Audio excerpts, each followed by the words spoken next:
In late May 2012, 83 years after my grandfather Ori Bedford's death, my mum Rachel and I decided we wanted to find out more about his murder. Years before, we asked a police officer at the Vancouver Police Museum about opening the case, and he said there would be no evidence kept from 1929, and the case was too cold for the police to do anything.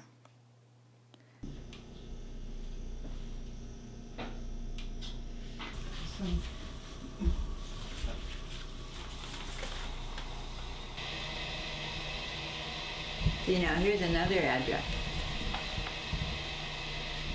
Oh. 2023 Nanaimo Street. Oh, that's where you got the Nanaimo. No, that's when he probably had just moved from there. No, he must have just moved. They must have just moved. Mother said something about the moving when I was a baby. Oh, yeah? Yeah, because remember I was supposed to be entered into that beautiful baby contest, and then I got into that Forest Balsam when we were moving. Because somebody had packed it in with some woolly stuff, and I like woolly stuff, so I was pulling it out, and somehow I got it spilled on me and burnt my, like I had a burn. And then they didn't enter me. I wasn't beautiful anymore. We're perfect, right? No, that was the nurse. They had the VON nurses, I guess. Who left the Friar's Balsam around? No, somebody was helping her pack. Oh, because they had to move, and Yeah. How old do you think you were? Well, I would have been about one, I suppose, if I was getting around. That's right. One and a bit, I don't know. So we're thinking that maybe he bought life insurance knowing he was in danger. Mm-hmm. Somehow, right? Yeah, that's what we figure now. After all these years. Yeah. But your mother never made that connection. No. Yeah. She never mentioned it anyway. No. Yeah.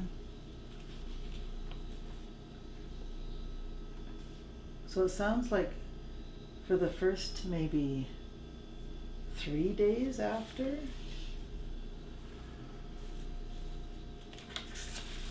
like the 23rd. This is the 23rd. 24th and 25th, they thought he was hit by a train.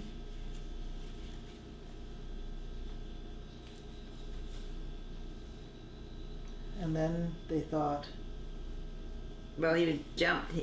Both say he either jumped from a moving train or was struck by a train. right. Bedford was a driver for the old taxi company. Was found terribly injured crawling on the railway track. He died in an ambulance on the way to the General Hospital. To the General Hospital? Must have been GGH.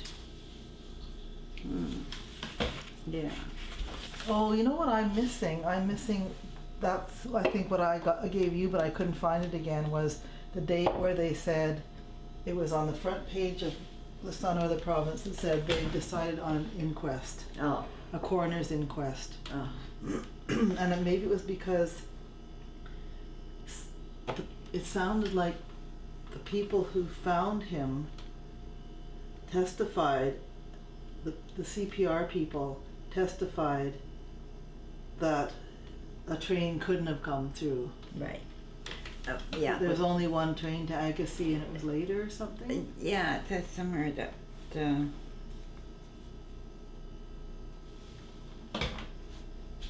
the initial suggestion that his death was not accidental came in the evidence of Thomas R.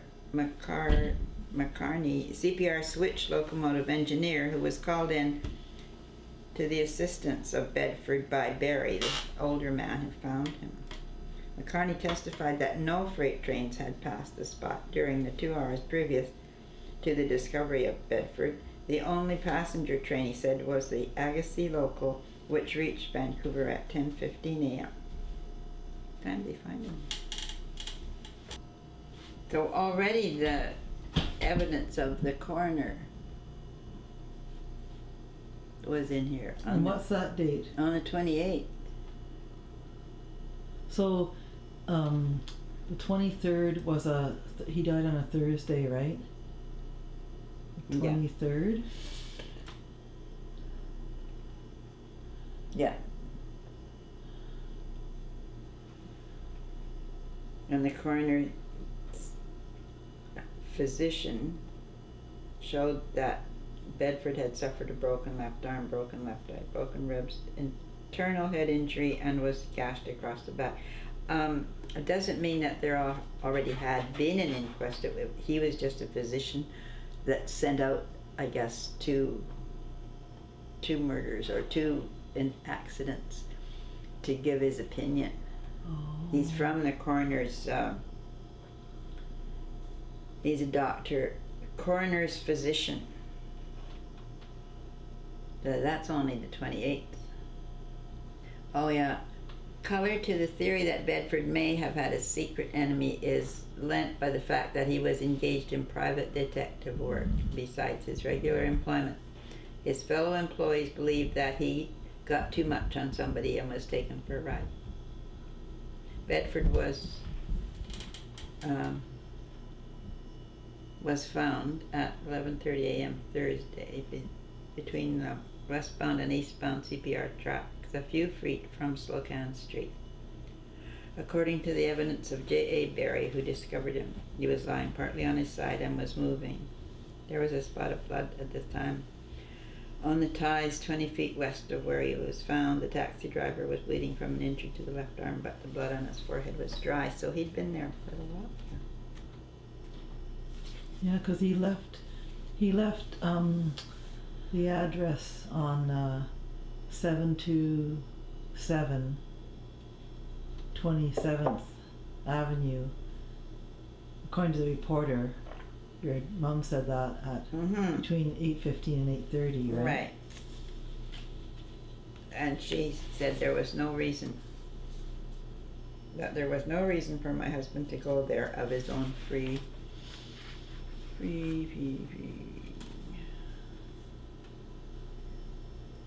will. I'm sure that he did not want to go to that district and that he did not want to board any train.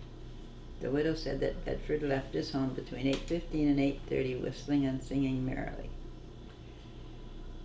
He was in the best of spirits because he had been promised a promotion by the manager of the Yellow Cab Company.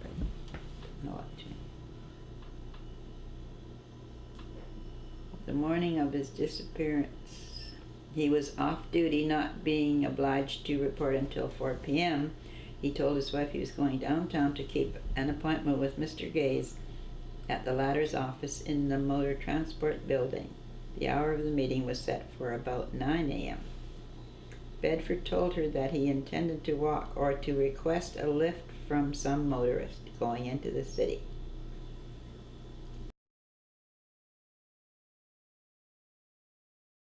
We wanted to see if we could find out more by seeing the place where he was found. Apparently at the time, and there was management trouble, and we don't really know what happened. Nobody does. So my mother never found out, but she was afraid for the history. Okay. What's that called? Downtown? Police museum. Police museum. Okay. And they didn't have anything, but now Oh, it is. my daughter knows somebody who they do cold cases, so perhaps we may. I mean, not that it matters all these years ago, but it would be nice to find. They never did find out anything Oh really. my God. But we have from the newspapers, we have the headlines and the coroner's report. And so is now, there was apparently a farm there, and he was going to manage the farm, Okay. but he was gone before he could do that. Apparently there's a cliff there, and my aunt, my father's sister, and my mother were sort of investigating, and they were on the cliff, and it looked as if something had been dragged, and the theory was that he was dragged and dumped on the tracks, and they thought a train would come, and so that it would look like he had been hit by a train, but no train came, and he was still alive when somebody found him, but he died on the way to the hospital. Oh my God. Yeah, so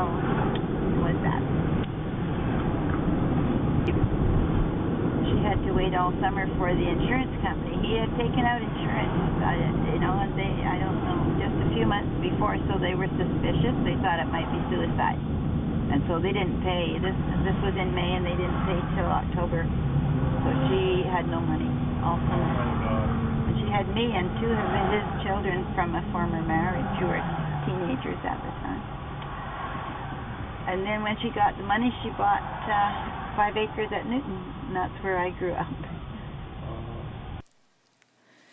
My grandmother met Ori when they were both working for Dr. Sleeth, a Burnaby veterinarian. My mum says, "My mum was cleaning. My father needed a housekeeper so he could get his 2 children, Jack and Dorothy, out of an orphanage they were in New Westminster. Being a housekeeper for a single man in those days meant you were sleeping with your employer, and she wouldn't have wanted that. She insisted that they marry. They liked each other, but it was no mad love affair. Mum thinks Gram married Ori because he wanted to bring his kids home. She couldn't stand seeing children in bad situations. Gram was 30 years old when they married. Judging by his photo, he was quite good looking. My grandmother had been in Canada for a year and was very lonely and homesick for England. At first the marriage didn't work that well. As his son Jack later said, he didn't see how they were together long enough for me to have been thought of, much less conceived. After Mum was born, Ori ran a speakeasy. He'd worked in a restaurant in Sapperton and as a butcher before he met my grandmother. Both my grandparents worked on a pig farm owned by Dominic Barnes on the River Road in Delta, before and after Mum was born. It was after that he got a job driving a taxi with yellow cabs. My gram said at this point they were both afraid. He was taking some sort of risk. They'd managed to work things out between them when Mum was almost 2 years old. My gram convinced him to move out to Surrey and run a pig farm where the Surrey Memorial Hospital is now. He left home that morning to hand in his resignation. We're not sure if he was going to quit the taxi company and to quit working for Gaze as well. After his murder, the police told my grandmother not to answer the door or the phone. Edgar W. Gaze's role in my grandfather's life and death is not clear to us. He was older than Ori and had influence on him. Gaze told reporters that he and my grandfather had known each other for 18 years and that Gaze had been a detective for 22 years. At one point, Gaze and Ori raised rabbits in a house in Vancouver. Gaze was a bailiff, someone who put people and their stuff out of their homes if they couldn't pay their rent. He also ran a second-hand furniture store. In the 1990s, Mum found Gaze's son's number in the phone book and called him to ask about his dad and her dad's death. He repeated what was in the newspapers. My father could have solved that case, but there were bigger people involved. Jack, who was anti-union all his life, thought his father was killed because he was spying on union organizers. The Yellow Cabs was unionizing at the time. He had a union button on when he left home that last morning. Legally, prohibition was over, but alcohol regulation in Vancouver was wild, with police taking bribes and lots of illegal drinking. That could have been an angle too, because taxis sometimes delivered alcohol. My gran always said Gaze had a hand in the murder.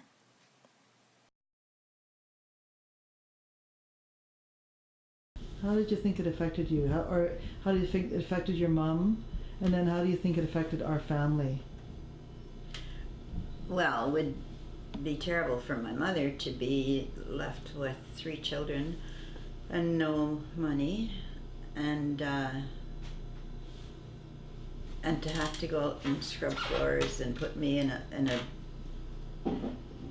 child minding and I don't know. I think at one point she had to put Jack and Dorothy back in the orphanage for a little while because I guess they were too, she had no way of looking after them. And she was always blamed Bill Gates for having something to do with it, and not specific. And I never really realized that it was unusual not to have a father around until, of course, I went to school and everybody else had one, and then I felt that I should have one, and that it was lonely not to have one. I always wanted a father or a big brother, and my older brother was much older and was not living in our area anyway. And our family, I wonder how it affected our family. I don't know. I think I wanted a stronger father figure than your father was in our family, because I wasn't particularly a manager myself, and but I had to manage everything because he was not able to manage money or really deal with day-to-day problems that much. So I probably always missed a father figure in a relationship. And other than that, I don't really know.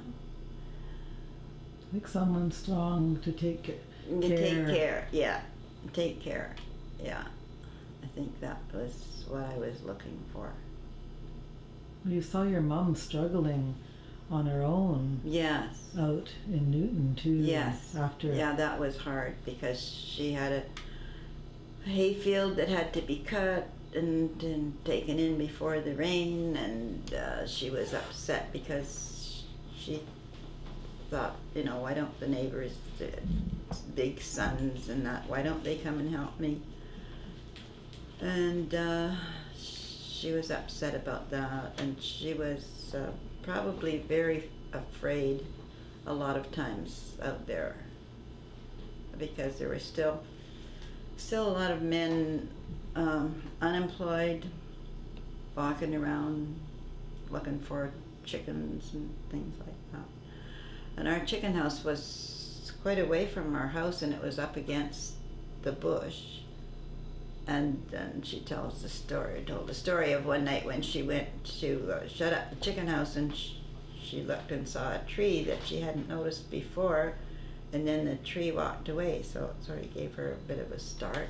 But she wasn't missing any chickens that she could tell, and nobody ever bothered us or threatened us. Men would come to the door looking for food, and she would give them food, but always have them sitting on the porch and never had them in the house. But it was a hard time for everybody, right up until, I guess, the war started, and when people got jobs again. Yeah, but it was, I guess she thought when she met Walter that he would be able to take care of them, but he was not that type either. So, and he wasn't around very much. He was when he could get work, he was up in the mines, and when he couldn't get work, he was unpleasant, and when he could get liquor, he was drunk and abusive, and we always used to, when he'd go up to the mines and his two children and mums were older, we always used to say how nice and quiet it was when he was away, and we didn't have to worry about anything. And we could look after the kids ourselves, which we did, because they were born, Vernon was born a few months after they were married, and then Mary was born 21 months after that, I guess. So, and when Walter was around, he was not much help.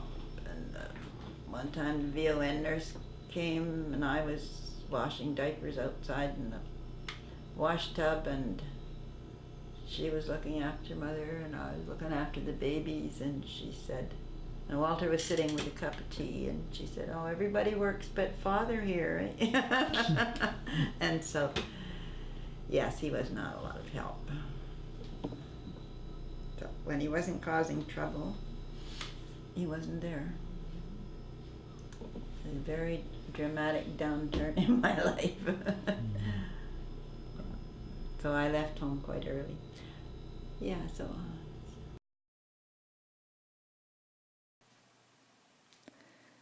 Ori had been a farmer in Saskatchewan. His first wife left him with their 2 older children and took their baby to live with another man.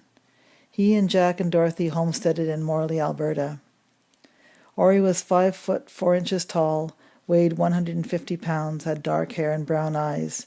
He liked to play the harmonica, and he had an eye for the ladies. He was 38 when he was killed.